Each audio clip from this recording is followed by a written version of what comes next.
오늘 우리에게 주신 하나님의 말씀 마태복음 14장 22절에서 33절까지입니다. 하나님의 말씀입니다. 예수께서 즉시 제자들을 재촉하사 자기가 무리를 보내는 동안에 배를 타고 앞서 건너편으로 가게 하시고 무리를 보낸 후에 기도하러 따로 산에 올라가시니라. 저물매 거기 혼자 계시더니 배가 이미 육지에서 수리를 떠나서 바람이 거스름으로 물결로 말미암아 고난을 당하더라. 밤 사경에 예수께서 바다 위로 걸어서 제자들에게 오시니 제자들이 그가 바다 위로 걸어오심을 보고 놀라 유령이라 하며 무서워하여 소리를 지르거늘 예수께서 즉시 이르시되 안심하라 나니 두려워하지 말라. 베드로가 대답하여 이르되 주여 만일 주님이시거든 나를 명하사 물 위로 오라 하소서 하니 오라 하시니 베드로가 배에서 내려 물 위로 걸어서 예수께로 가되 바람을 보고 무서워 빠져가는지라 소리질러 이르되 주여 나를 구원하소서 하니 예수께서 즉시 손을 내밀어 그를 붙잡으시며 이르시되 믿음이 작은 자여 왜 의심하였느냐 하시고 배에 함께 오름에 바람이 그치는지라 배에 있는 사람들이 예수께 절하며 이르되 진실로 하나님의 아들이로소이다 하더라. 아멘.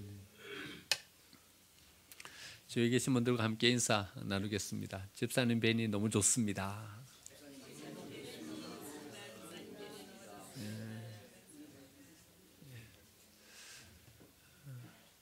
우리 서로 함께함이 행복이고 또 서로 만나서 예배드림이 우리의 참된 기쁨인 줄 믿습니다. 하나님께서 우리의 즐거운 만남과 또 함께 드리는 예배를 통해서 영광 받아 주실 줄 믿습니다. 우리 속담 중에 이런 속담이 있죠. 김치국부터 마신다. 떡 줄 사람은 생각지도 않는데 이런 속담이 있습니다. 줄 사람은 마음이 없는데 괜히 우리가 그것을 생각하면서 김치국부터 마신다는 거죠.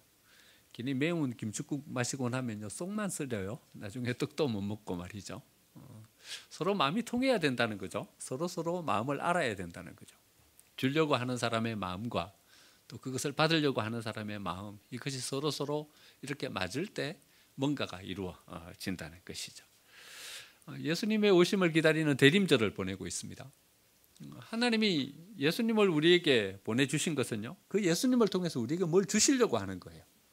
그런데 하나님이 예수님을 통해서 주시려고 하는 것과 우리가 하나님께로부터 받을 것이 안 맞으면 우리는 아무리 기다려도 우리가 원하는 것을 얻을 수 없을 것입니다. 그리고 또 예수님이 우리에게 뭘 주신다 한들 우리가 그것에 대한 가치를 알 수도 없을 것입니다. 그래서 하나님이 우리에게 뭘 주시려고 하는지 그것과 우리가 간절하게 기다리는 것이 잘 맞아떨어질 때 비로소 하나님이 주신 것이 우리에게 의미 있는 것으로 자리매김할 수 있게 되는 것이고요. 우리가 그것을 붙잡고서는 하나님이 우리에게 이렇게 은혜를 베풀어 주셨다. 그 가치를 인정하면서 나아갈 수 있게 될 것입니다. 한 번은 예수님이 좀 쉬시려고요. 호수 건너편으로 건너가셨어요. 호수 서편, 북쪽, 이쪽은요 사람들이 사는 곳이에요. 가버나움, 벳세다, 고라신 이렇게 마을들이 있어요. 이 전체 그 지방을 다 통틀어서 갈릴리 지방이다 이렇게 말하고요. 가버나움, 벳세다, 고라신 이쪽은 마을 하나하나의 이름을 말하는 거죠. 동편 쪽은요 사막이에요. 광야예요. 산지이고 그래서 사람이 잘 못 사는 곳이에요. 예수님 가끔 쉬실 때 그쪽으로 건너가시는 거예요. 조용한 곳에서 기도하시고 그렇게 지내시려고 이번에도 이제 그쪽으로 건너가셨는데 사람들이 예수님이 그쪽 건너편으로 가셨다는 소리를 듣고서 몽땅 그쪽으로 다 따라간 거예요. 오신 사람들을 데리고 예수님 말씀도 가르치시고 병도 고쳐주시고 연약한 것들을 온전케 해주시면서 하루 종일 보냈어요. 그런데 광야예요. 먹을 것이 없어요. 그래가지고 하루 종일 쪼을 굶고 있는 그 백성들에게 예수님께서 오병이어의 기적을 베푸셔서 백성들을 풍족히 먹여주셨어요. 그런데 요한복음에 보니까는요, 이 오병이어의 기적을 체험한 백성들이 예수님을 임금으로 삼으려고 했어요. 임금을 삼아서 예수님을 그들의 왕으로 추대하려고 했던 거죠. 그런데 예수님은요 그럴 마음이 별로 없으셨어요.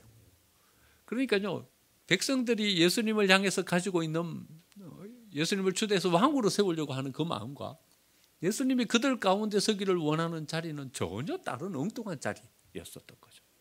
예수님은 오히려 사람들을 재촉해가지고 다 집으로 돌려보내십니다. 그리고 제자들도 배를 태워서 건너편 가버나움으로 가게 하십니다. 22절 말씀 보니까 예수께서 즉시 제자들을 재촉하사 자기가 무리를 보내는 동안에 배를 타고 앞서 건너편으로 가게 하셨다. 예수님을 왕으로 삼으려고 하는 군중들과 그 군중들을 재촉해서 다 흩어버리는 예수님, 그 둘 사이에는 분명히 좀 온도 차이가 있어요. 그렇죠? 서로 좀 안 맞는 이런 부분들이 있어요. 만약에 예수님이 왕이 되고자 했다면 오히려 사람들을 더 모았을 거예요. 지지하는 사람들이 더 많아야 되잖아요. 그 군중들을 이끌고 예루살렘으로 올라가서 예루살렘 사람들도 자기를 지지할 수 있도록 그렇게 만들어야 했을 거예요. 그래야 한 나라의 왕이 되는 거죠. 그런데 예수님은요, 왕이 될 생각이 하나도 없던 거예요. 그러니까 우리가 생각하고 있는 예수님과 예수님이 서려고 하는 그 자리는 상당히 많은 괴리가 있는 것을 보게 돼요. 예수님은 기적을 베풀어 주셨어요. 그런데 그 기적 가운데 있는 사람들의 주목과 인기 가운데는 거하려고 하지 않으셨어요. 예수님이 생각하는 것과 우리의 생각이 많이 달라요. 우리는요, 기적을 생각할 때 어디에 초점을 맞추냐 하면요, 그 기적이 주는 결과에 관심이 많아요. 배불렀어요. 그러니까 예수님을 왕으로 세워놓으면 앞으로 배고를 걱정은 없을 것 같아요. 그래서 왕으로 세우려고 하는 거예요. 그 결과에 관심이 많아요. 베드로를 보세요. 예수님이 물 위로 걸어오니까요, 예수님에게 이렇게 요청하는 거예요. 예수님, 나도 물 위로 걸어가게 해주세요. 이렇게 요청하는 거예요. 베드로가 왜 물 위로 걸어가려고 했을까요? 베드로가 물 위로 걸어가는 것과 예수님이 물 위로 걸어오시는 것은 똑같은 기적이에요. 그렇죠? 그런데 이 두 기적은요, 방향도 완전히 틀리고 목적도 완전히 틀려요. 예수님이 물 위로 걸어오신 목적은 왜 물 위로 걸어오셨어요? 풍랑을 붙잡고 실험하는 제자들을 긍휼히 여기는 마음 때문에 물 위로 걸어오신 거예요. 그들을 빨리 구원해서 풍랑을 잔잔케 해서 이 어려움을 극복하고 이겨갈 수 있게 해주려고 물 위로 걸어오시는 거예요. 그런데 베드로는 왜 물 위로 걸어간 거예요? 자기를 과시하고 나타내고 싶은 거예요. 나도 한번 물 위로 걸어가지고 다른 제자들은 할 수 없는, 다른 사람들이 할 수 없는 이런 기적 가운데 나를 세워서 좀 나를 드러내고 나의 멋진 모습을 좀 보여주고 싶다, 이런 마음인 거예요. 그러니까 똑같은 기적 속에 있었어도요, 예수님이 가지고 있는 생각과 베드로가 가지고 있는 생각은 정 달랐어요. 예수님이 우리에게 기적을 베풀어 주시는 이유는요, 딱 두 가지 목적 때문이었어요. 하나는요, 하나님의 영광을 위해서 기적을 베푸셨고요, 하나는 백성들을 긍휼히 여기는 마음 때문에 기적을 베푸셨어요. 성경에 기록된 기적은요, 다 이 두 가지 목적이에요. 이 목적 외에는요, 예수님이 기적을 베풀어 주신 적이 없어요. 나사로를 살리셨죠? 나사로를 살려주신 이유는요, 하나님의 영광을 위해서 나사로를 살려주신 거예요. 나사로가 병들었다는 소식을 예수님이 들었어요. 지척에 있어요. 금방 나사로에게 갈 수 있었어요. 그런데 예수님이 안 가시는 거예요. 미적미적 시간을 보내고 계시는 거예요. 그리고 나사로가 죽었다, 이 소리를 듣고서는 그 길로 가신 거예요. 예수님이 왜 이렇게 미적미적 하셨을까요? 나사로가 지금 아픈데 마르다와 마리아가 만약에 나사로가 죽게 되면 그가 가질 어떤 슬픔과 아픔이 얼마나 클지를 아셨는데 왜 미적미적 나사로가 죽을 때까지 기다렸어요? 예수님 나사로를 살리면서 분명히 말씀하셔요. 이것은 하나님의 영광을 위한 것이다. 하나님의 영광을 위해서 하나님의 어떤 분이신지, 어떤 권능과 능력을 가지고 계신 분이신지를 우리에게 알려주기 위해서 나사로를 살려내는 그 기적을 베푸신 거예요. 죽은 자를 살려낼 수 있는 능력이 하나님께 있다. 나도 살려낼 것이고 너희들도 살려낼 것이다. 하나님을 믿는 사람들은 나중 이런 생명 가운데 우리가 서게 될 것이다. 이것을 우리에게 알려주시기 위해서 기적을 베푸신 거죠. 병자를 고치신 모든 기적들, 그 가운데 보면요, 이 마음이 다 표현되고 있어요. 하나님께서 그들을 긍휼히 여기시는, 병이 걸려가지고 아파하고 힘들어하고 공동체 속에서 쫓겨나가지고 있는 그 사람들을 긍휼히 여기는 이 예수님의 마음이 기적 속에 다 녹아져 있는 거예요. 긍휼히 여기시면서 우리에게 기적을 베풀어 주시는 거죠. 그러니까 기적은요, 본질 자체가 여기에 있는 거예요. 그런데 우리는요, 기적의 본질 자체에는 관심이 없어요. 하나님의 영광, 긍휼 이런 거에는 관심이 없어요. 그 결과에 관심이 많아요. 배부른 거예요. 너무 배고프고 힘드니까 기적을 베풀어 갖고 내 배를, 줄인 배를 좀 채웠으면 좋겠다. 내가 물 위를 걸으면서 사람들 앞에 영광스러운 모습으로 좀 섰으면 좋겠다. 이런 데 관심이 있는 거예요. 온도 차이가 있어요. 그렇죠? 하나님이 예수님을 통해서 우리에게 주시려고 하는 것과 우리가 예수님을 통해서 받으려고 하는 것 사이에는 좀 온도 차이가 있는 거예요. 여러분, 우리는 기적을 원하죠. 하지만요, 여러분, 우리가 살아가는 이 삶의 일상이 기적 아니에요? 하나님의 은혜를 주시면 뭔가 세상을 뒤집어 엎어가지고 우리 안에 뭔가 대단한 일을 이루셔가지고 우리 안에 은혜를 주셔요. 물론 그런 경우도 종종 있긴 해요. 하지만요, 하나님이 우리에게 주시는 은혜는요, 우리의 일상 가운데 은혜를 주시는 거예요. 베드로를 건져내가지고요, 어디로 가셔요? 배 위로 올라가셔요. 예수님이요, 물 위에만 계시지 않은 거예요. 베드로가 물 위에 살아가게 만들어 주시지 않는 거예요. 어디로 다시 가셔요? 배 위로 다시 올라가시는 거예요. 그리고 그 배는 가버나움에 도착했어요. 물 위에서 살아가는 삶, 그것을 우리는 동경하지만 말입니다. 뭔가 사람들의 주목을 받고 뭔가 사람들과 다른 뭔가 특별한 것을 우리는 생각하지만 말입니다. 진짜 기적은요, 진짜 은혜는요, 우리의 일상의 삶 가운데 녹아져서 우리가 기적인지도 은혜인지도 모르고 살아가는 그 하나님의 은혜가 우리에게 진짜 참 은혜인 것이죠. 여러분, 아침에 해가 떠오르는 것이 기적이 아니에요? 여러분, 해 떠오르는 걸 보셨어요? 새해 연초가 되면 바다에 가가지고 해 떠오르는 거 일출을 많이 보죠. 한번 해 떠오르는 걸 보십시오. 이렇게 둥근 해가요, 저기 앞에서 시뻘겋게 떠오르는 거예요. 여러분, 그것을 보시고 야, 어째 이런 일이 벌어지냐 이렇게 감탄하시지도 않으세요? 그렇죠? 어저께 떠올랐으니 오늘 또 떠오를 것이고 내일 또 떠오를 것이다, 이래 생각하죠. 그것을 기적이라고 생각하는 사람이 아무도 없어요. 하지만 자세히 바라보고 보세요. 해가 떠오르는 일이 자연스러운 일이에요? 기적과 같은 일이 매일매일 아침 우리에게 주어지는 거예요. 낮이 지나고 나면 밤이 되고요, 밤이 지나고 나면 또 낮이 돼요. 여러분, 신비롭지 않으세요? 표정 보니까 하나도 안 신비로우신 것 같아요. 신비롭잖아요. 어떻게 낮이 지나고 나니까 다시 밤이 와요. 그리고 우리가 쉴 수 있게 돼요. 밤이 계속되면 어떡해요? 이제는 깨야 되는데. 그러면 다시 낮이 되는 거예요. 깨가지고 환하게 비춰줘가지고 우리가 뭘 할 수 있게 되는 거예요. 정말 신비로운 거예요, 하나님이요.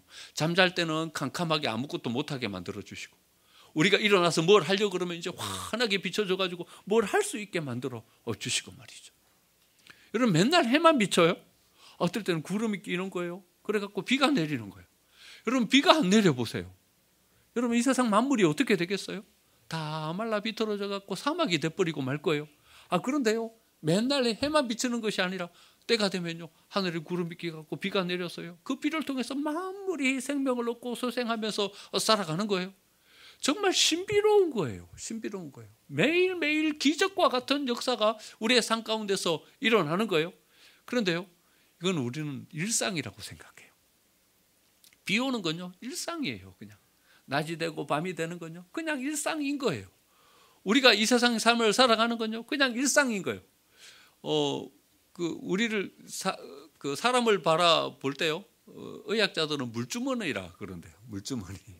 물주머니예요. 그렇죠? 우리의 몸의 대부분이 물이니까 말이죠. 물주머니예요. 출렁출렁 이래 다니는 거예요. 그런데요, 80년 90년을 살아가도요, 펑커 나가지고 다 안 쏟아지고 말이죠, 건강하게 잘 살아간다는 거죠. 또 의학자들은요, 우리의 몸이 화학 공장이래요. 미묘한 어떤 화학적 반응에 의해서요, 호르몬이 적당하게 분비가 되고 막 그래가지고 우리의 삶이 이렇게 이루어지는데요, 이 화학에 조금만 불균형이 생겨도요, 우리의 몸에 엄청난 변화가 생기고요, 병이 찾아오고 어려움이 생긴다는 거예요. 절묘하다는 거예요. 신비로울 정도로 이 화학의 어떤 균형이 잘 맞춰져 갖고 우리의 건강이 유지된다는 거죠. 어쩌면요, 우리 매일매일 살아가는 일상이 기적인 거예요. 여기 위에 하나님께서 은혜를 베풀어 주시고 우리를 지켜주시고 우리를 세워주셔야 우리의 삶이 더 든든해지고 더 강해지고 여기 속에서 우리의 삶이 견고해지는 거예요. 물 위로 안 걸어도 돼요. 여러분 꼭 물 위를 걸어야 돼요? 물 위를 걷지 않아도 돼요. 여기에서 오히려 굳건하게 자리매김하는 거, 그게 더 큰 기적이고 그게 더 큰 은혜인 거예요. 그런데 우리는 뭘 찾냐 하면요, 물 위를 걷는 것을 기대하는 거예요. 그래서 사람들의 주목을 받고 나를 드러내고 이렇게 하는 거예요. 여러분 사실 이것은요 위기예요. 위기예요. 여러분 어느 때가 위기예요? 어느 때가 위기인가 하면요, 우리에게 아무것도 없을 때가 위기가 아니라요, 무언가가 갑자기 생각지도 못하는 것이 우리 손에 주어졌을 때가 위기예요. 여러분 진급 못할 때가 위기예요? 아니요. 우리가 예상치도 못한 자리에 우리가 갑자기 어느 날 갑자기 딱 앉게 되었을 때, 그때가 오히려 위기인 거예요. 여러분 우리가 뭔가를 소유하지 않았을 때가 위기예요? 아니요. 진짜 위기는요, 우리가 생각지도 못한 것을 소유하게 되었을 때, 이때가 위기인 거예요.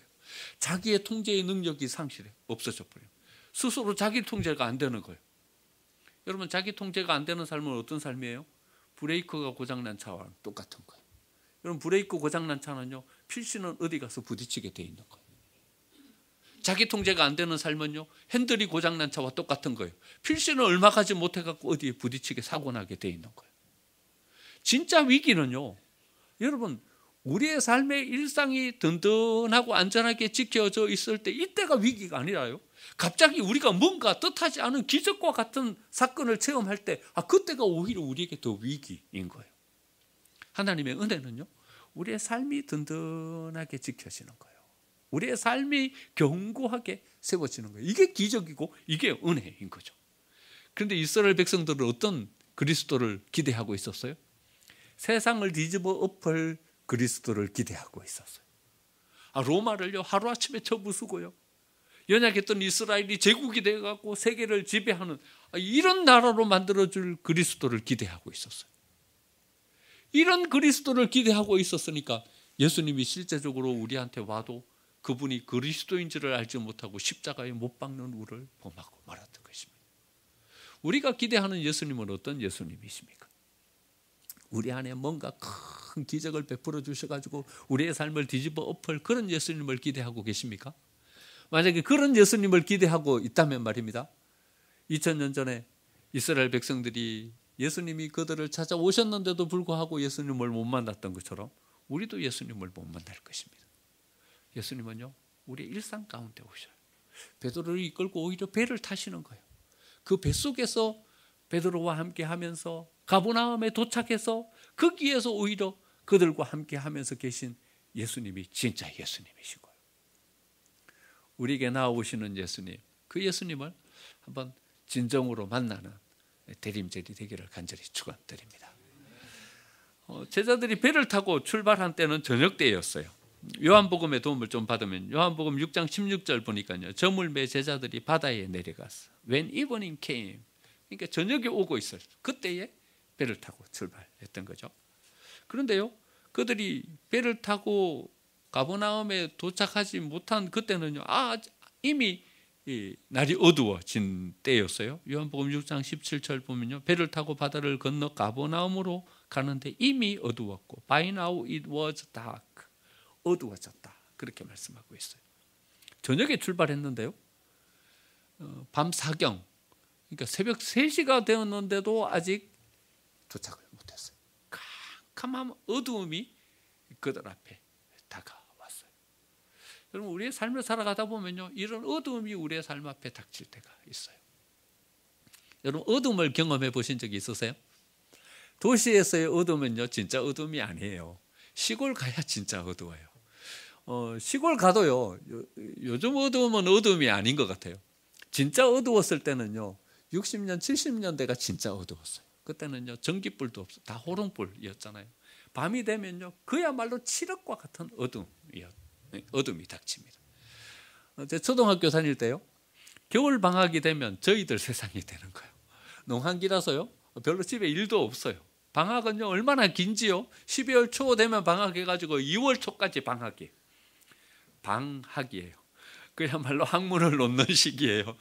책이 어디가 있는지도 모르고요 신나게 노는 거예요. 연 날리기, 제기차기, 팽이치기, 썰매타기, 또 지불놀이 하면서 온 들판을 헤지고 다니면서 매일매일 노는 거예요. 그래 놀다가 지겨워지면 원정 놀이를 떠나는 거예요. 산을 넘어서 이웃 마을로 때를 지어서 원정 놀이를 가는 거예요. 원정 놀이를 가갖고 하루 종일 놀다가 해가 지는지도 모르고 노는 거예요. 놀다가 집으로 돌아오려고 그러면 벌써 어두워지는 거예요. 고개를 넘어서 산을 넘어서 와야 되는데요. 무리를 지어서 오긴 하는데 얼마나 어두운지요. 발밑이 안 보일 정도로 어두워요. 그러니까 그 어두움이 주는 공포가요, 이루 말할 수 없는 공포예요. 저기에서 부시럭 소리만 나도요, 막 다들 비명을 지르고 막 어두운 거예요. 왜냐하면요, 캄캄하니까. 희미하게라도 뭐가 보여야 좀 안심을 하죠. 발밑이 안 보이는 어둠이 닥치니까는요, 막 너무나도 그 어둠의 공포가 심한 거예요. 막 두려움에 떨면서 막 절절절절 매면서 오는 거예요. 그래가지고 고개를 이렇게 올라서면요, 저기 마을에 희미한 불빛이 비치는 거예요. 전기불도 아니에요. 호롱불이에요. 호롱불 비치는 거예요. 그러면 그 호롱불만 봐도 마음이 안심이 되는 거예요. 아이고, 다 왔구나. 저기 불빛이 비치니까 마음이 안심이 되는 거예요. 여러분, 이런 어려움의 때가 우리 인생에 닥칠 때가 있어요. 지척을 풍한할 수 없는, 발밑에 뭐가 있는지 알 수도 없는 그런 어려움이 우리의 인생 앞에 닥칠 때가 있는 거예요. 사람들은 왔다 갔다 해요. 뭔가 분주하게 움직여요. 그런데 내 인생은 캄캄해요. 도무지 내 인생이 어떻게 펼쳐질지, 앞으로 어떻게 나아갈지 알 수 없는 그런 어두움이 우리 인생 앞에 닥칠 때가 있는 것입니다. 어두움만 닥쳤습니까? 풍랑이 그들에게 다가오는 거예요. 참 어려움이라는 것이 묘한 것이요, 참 겹쳐서 오는 거예요. 한 가지 어려움, 그것을 극복하고 그것을 이기기도 힘든데 말입니다. 어려움이 닥치면 또 똑같은 어려움이 겹으로 어려움이 닥치는 거예요. 풍랑이 이런 거예요. 풍랑이 거세게 일어서 열심히 노를 저었지만요, 배가 앞으로 나아가질 않는 거예요. 여러분, 수영 한번 해보셨어요? 물살이 거센 데 가가지고 막 헤엄쳐서 수영하면요, 열심히 수영해서 막 가는데요, 오히려 몸은 점점 물살에 떠밀려서 내려가는 거예요. 앞으로 전진할 수가 없어요. 열심히 노를 저었는데 배는 도무지 앞으로 향해서 나아가지 않는 것입니다. 설상가상으로요, 예수님도 없는 거예요. 여러분, 예수님이 계시면 어려움이 닥친들, 그것이 뭔 어려움이겠습니까? 캄캄한들, 그게 뭔 두려움이겠습니까? 예수님이 함께 계시는데. 여러분, 풍랑이 인들, 그게 뭔 힘든 것이겠습니까? 예수님이 함께 계시는데. 예수님과 함께 하면 그 어려움도, 캄캄함도, 두려움도 이겨갈 수 있을 텐데 말입니다. 예수님도 거기 계시지 않는 거예요. 이렇게 고분분투하고 있는 제자들의 모습, 이것이 우리의 삶의 모습이 아닌가. 이렇게 절망의 때를 우리가 경험할 때가 있는 것입니다. 도무지 앞으로 나아가지 못하는, 전진하지 못하는 이런 어려움의 때를 우리가 경험하기도 하는 것입니다. 하지만 우리는 한번 이렇게 반문해 볼 수 있는 것입니다. 여러분, 진짜 예수님이 우리를 떠나실까요? 예수님이 떠나 아무도 나를 도와주는 이 없는, 혼자 버려진 것과 같은 그런 때를 우리가 경험할 때가 있는 것일까요? 진짜 우리는 혼자인가요? 여러분, 젖먹이는 부모가 젖먹이는 아이를 잊어버릴 수가 있을까요? 여러분, 못 잊을 거예요. 뭘 해도요, 항상 신경은 어디 가 있냐 하면요, 그 아이에게 가 있는 거예요. 하나님 우리에게 이렇게 말씀하시는 거예요. 혹시 그 부모가 젖먹이는 아이를 잊어버릴 수는 있어도 나는 너희를 안 잊는다, 이런 말씀하시는 거예요. 부모도 아이를 안 잊어요. 온통 신경이 거기 가 있는 거예요. 그런데 혹시 부모는 그 아이를 잊을지라도 나는 너희를 안 잊는다. 우리는 혼자가 아닌 거예요. 항상 우리는 하나님의 관심 속에 있는 거예요. 내가 너희의 이름을 내 손바닥에 새겼다. 여러분, 우리 뭐 안 잊어먹으려면 어디다 적어놔요? 손바닥에 옛날에 적어놓잖아요. 그러면 안 잊어먹고 기억하는 거예요. 상징적인 비유의 표현인 거죠. 나는 너희를 절대로 안 잊는다. 내가 너희의 이름을 손바닥에 새겼다. 이렇게 말씀하고 계시는 거예요. 마가복음에 도움을 좀 받으면요, 마가복음 6장 48절에 보니까요, 바람이 그스름으로 제자들이 힘겹게 노를 젓는 것을 보시고 예수님이 보셨다는 거예요. 예수님은요, 제자들이 어려움을 당하든 말든 예수님은 기도만 하고 계시는 그런 분이 아니라 예수님이 제자들이 거기에서 풍랑을 만나갖고 열심히 배를 저으면서 고분부터 하면서 어려움 당하고 있는 것을 예수님이 보셨다는 거예요. 성지순례를 가신 분들은요, 이걸 본대요. 갈릴리 호수가 있고요. 갈릴리 호수 동편 쪽으로는요, 산들이 이렇게 높이 올라 있어. 산 위에서 바라보면 갈릴리 호수가 한눈에 이렇게 보이는 그런 지형인 것을 보게 된다는 거예요. 예수님 산에 올라가서 기도하시다가 제자들을 보고, 기도하시다가 제자들이 어떤가, 얼마만큼 갔는가 보고, 기도하시다가 이제는 풍랑을 만나서 고분분투하고 있는 그 제자들의 모습을 보셨다는 거예요. 예수님은 우리를 보고 계시는 거예요. 보고 계시는 거예요. 무관심한 예수님이 아니라, 우리가 어떤 어려움을 당하는지, 어떤 고난 중에 있는지 무관심한 분이 아니라 우리를 보고 계시는 분이신 거예요. 여러분, 스데반 집사님이 순교 당하실 때요, 스데반 집사님은요, 너무나도 억울했어요. 여러분, 스데반 집사님이 뭘 잘못해갖고 돌에 맞는 겁니까, 지금? 스데반 집사님의 설교를 거기 앞에서 이렇게 읽게 돼요. 그 설교는요, 진짜 진국과 같은 말씀이에요. 구약 성경의 모든 말씀을 잘 요약해서 하나님이 우리에게 어떤 은혜를 베풀어 주시는지 정말 이 핵심적인 어떤 말씀들을 쭉 전해주고 계시는 거예요. 그 설교를 하고 나서 돌에 맞았어요. 집사님이 얼마나 억울했겠어요. 내가 뭘 잘못했냐? 내가 뭔가 돌에 맞을 일을 저질렀는가? 그런데 왜 사람들이 나를 향해서 돌을 던지냐? 여러분, 돌에 맞으면 어때요? 얼마나 아프겠어요. 아프겠어요. 사람들이 그냥 돌을 던지는 것이 아니라요, 돌을 어떤 마음으로 던지냐 하면요, 그 돌에 맞아서 죽으라고 던지는 거예요. 사형 방법이에요. 그러니까 사람들이요, 온 힘을 실어서 돌을 던질 거란 말이죠. 그러니까요, 그 돌에 맞으면 얼마나 아프겠어요. 그럼 스데반 집사님이 그 아픔을 어떻게 참았을까요? 그 억울함을 어떻게 참았을까요? 억울하고 분해서 아마 그 돌 던지는 그 사람들을 참아낼 수 없었을 것 같아요. 그런데 참으셨어요. 어떻게 참았을까요? 스데반 집사님의 눈이 열렸어요. 눈이 열려서 뭘 보게 됐냐면, 사도행전 7장 55절에 보니까요, 하나님의 영광과 예수께서 하나님 우편에 서신 것을 봤어요. 여러분, 보좌가 보이고요, 그 보좌 우편에 서신 예수님이 보셨어요. 여러분, 보좌는요, 성경에 여러 번 표현되고 있는데 대부분 다 어떻게 표현되고 있냐 하면요, 보좌가 의자죠. 그렇죠? 예수님이, 하나님이 앉아 계신 자리인 거죠. 보좌가 있고 거기 위에 앉으신 하나님으로 대부분 다 표현돼요. 성경에 바라보세요. 스가랴하고 요한계시록 나오는 요 세 번요. 그러니까 어떤 죄인을 심판하고 악의 무리를 심판하실 때 일어서신 예수님, 이렇게 표현되지, 나머지 모든 것은 다 보좌에 앉으신 예수님이에요. 그런데 스데반 집사님이 돌에 맞을 때 예수님이 어떻게 계셨어요? 일어나서요. 앉아서 평안하게 계신 예수님이 아니라 일어나서, 스데반 집사님이 돌에 맞으니까 어떨 줄 몰라 하시면서 스데반 집사님보다도 더 고통스럽고 아픈 마음으로 그 스데반 집사님을 바라보시는 그 예수님을 스데반 집사님이 보신 거예요. 그 예수님을 바라봤더니 자기를 향해서 돌 던지는 사람들도 용서할 수 있게 된 것이고요, 그 아픔과 억울함도 참고 견디면서 나아갈 수 있게 된 것입니다. 여러분, 우리 앞에 닥친 풍랑 이겨갈 수 있는 힘이 있어요. 그건 뭐예요? 여러분, 환경, 우리를 향해서 돌 던지는 사람들, 그 사람들을 바라보면요, 우리는 이거 못 이겨요. 뭘 바라보면 우리가 이거 이길 수 있어요? 하나님이 계신다. 하나님이 지금 우리를 보고 계신다. 하나님이 모든 상황들을 다 지켜보고 계신다. 그거 생각하면 우리는 이겨갈 수 있어요. 왜냐하면요, 하나님이 보고 계시는데요, 하나님이 심판하실 텐데요, 하나님이 이 모든 것들을 인정해 주시고 하나님이 알아주실 건데요. 그러니까 우리는 그 모든 것들을 참아갈 수 있게 되는 것입니다. 여러분, 보고만 계신 하나님이세요? 보고만 계신 하나님이 아니에요. 예수님 보시다가요, 이제는 도저히 안 되겠어요. 그래서 예수님 물 위로 걸어오시는 거예요.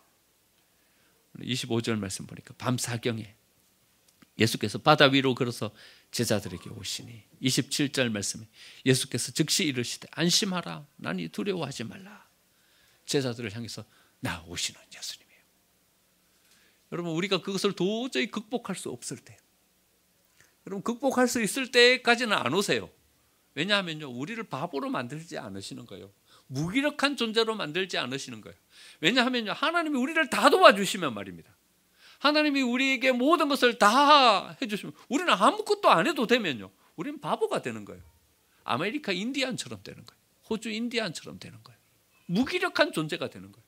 그래서요, 우리가 이겨갈 수 있을 때까지는요, 하나님이 그냥 지켜보고 계시는 거예요. 우리가 할 수 있도록, 우리의 내적인 힘을 기르도록요, 우리가 뭔가 할 수 있는 사람으로 서도록 바라보고 계시는 거예요. 그런데 우리가 도저히 이것을 이길 수 없을 정도의 상황이 되시면요, 하나님 우리에게 오시는 거예요.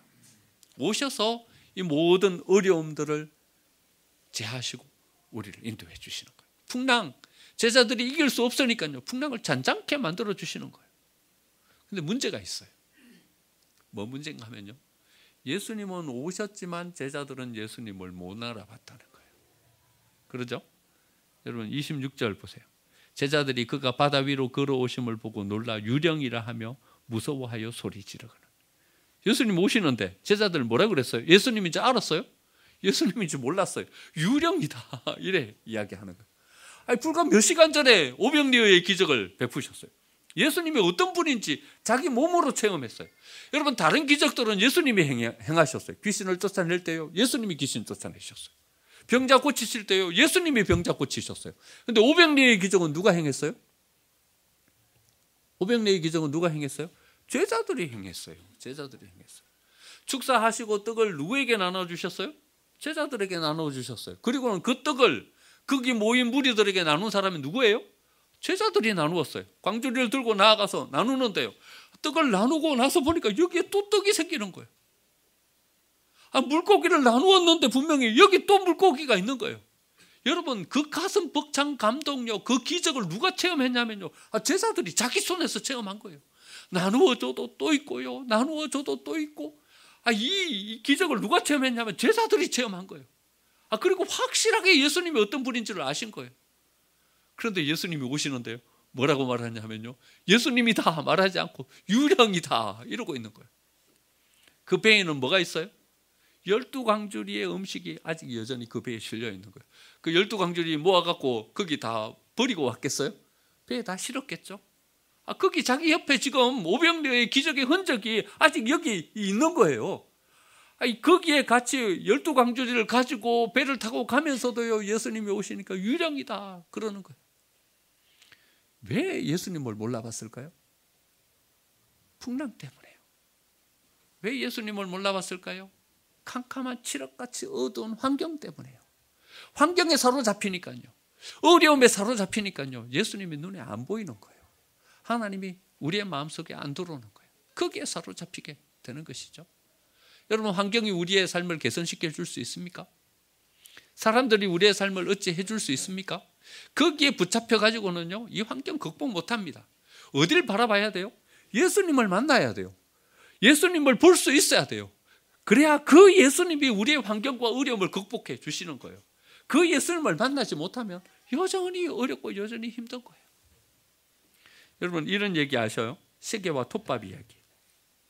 한 아이가 친구들과 함께 창고에 들어가서 톱밥을 가득 쌓아놓은 창고에 들어가서 놀았어요. 막 열심히 놀다가 시계를 잊어버렸어요. 아버지가요, 이 시계 절대 잊어버리지 말라고 당부하셨거든요. 이거는 돈 주고 살 수 있는 것이 아니다. 얼마나 값지고 귀한 것인지 네가 이 시계만은 잘 간직하고 잘 해라. 그런데 거기에서 놀다가 시계를 잊어버린 거예요. 톱밥 속에 그게 시계가 들어간 거예요. 아무리 찾아도 찾을 수가 없어요. 아버지를 불렀어요. 아버지도 이게 얼마나 귀한 것인 줄 알기 때문에 사람들을 동원해갖고 갈구리로 긁고 시계를 찾았는데 아무리 찾아도 그 가득 쌓인 톱밥 속에 들어간 시계를 어째 찾을 수 있겠어요? 못 찾는 거예요. 오전 내내 찾다가 못 찾아서 야 이제 못 찾겠다. 밥 먹으러 가자. 사람들 쭉 나왔는데 조금 뒤에 한 어린아이가 시계를 찾아갖고 나왔어요. 시계 여기 있어요. 사람들이 깜짝 놀랐어요. 그 많은 사람들이 갈구리로 끌고 시계를 찾으려고 막 애를 썼는데도 시계를 못 찾았는데 우리는 어떻게 그렇게 쉽게 시계를 찾았냐? 그랬더니 그 아이가 하는 말이 어떻게 찾았을까요? 사람들이 다 나가고 나니까 조용해진 거예요. 조용해지니까 째깍째깍째깍 어디서 소리가 나는 거예요. 소리가 난 거기에서 쉽게 시계를 찾을 수 있었던 거예요. 여러분 막 휘짓고 다니면요 예수님을 못 만나요. 예수님을 못 만나요. 예수님이 주시는 음성도 못 들어요. 예수님 오셔서 뭐라고 말씀하셔요? 안심하라. 너희 두려워 말라. 안심해라. 너희가 생각하는 그 일들이, 너희가 걱정하며 두려워하는 그 일이 너희를 해치지 못한다. 안심해라. 안심해라. 나다. 나다. 내가 왔다. 이 풍랑보다도 더 큰 권능을 가지고, 이 문제보다도 더 큰 힘을 가지고, 이 상황을 다 극복하고 이길 수 있는 힘을 가진 내가 왔다. 안심하라. 두려워하지 말라. 말씀하십니다. 우리의 삶 가운데 찾아오셔서 우리에게 말씀해 주시는 이 음성을 우리가 들어야 합니다. 안심하라. 나니 두려워하지 말라.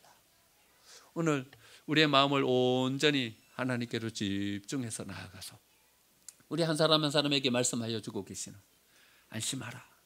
나니 두려워하지 말라. 말씀해 주시는 이 음성을 듣는 저와 여러분이 되시기를 간절히 축원드립니다. 아멘.